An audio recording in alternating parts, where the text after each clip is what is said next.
Hey Emily, I'm going to teach you how to roll out pizza dough. Gonna get some flour. Mom doesn't like the flour, but I like to use a little bit of flour.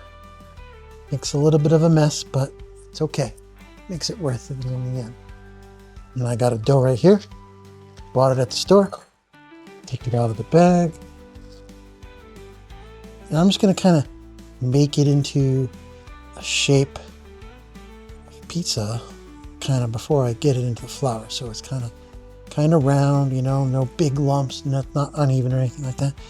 And get a little bit of flour on it, right? So it's covered, okay?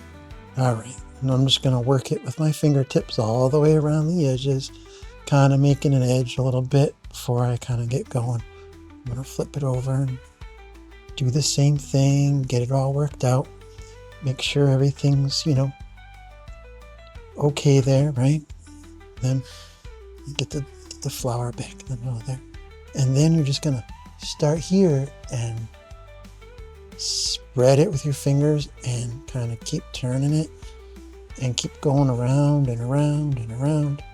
And just not really working the middle because it'll pull out from the middle, but you want to leave that you're just working the edge right here and trying to keep it as even as possible.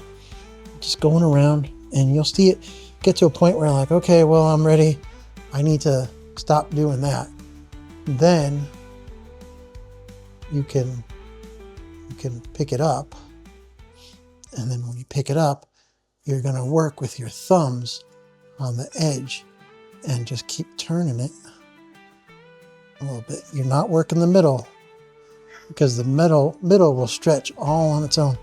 You're just working those edges to stretch it out on the edges. And then it just gets bigger, bigger. You can spin it if you want. And there it is. One stretch out pizza dough.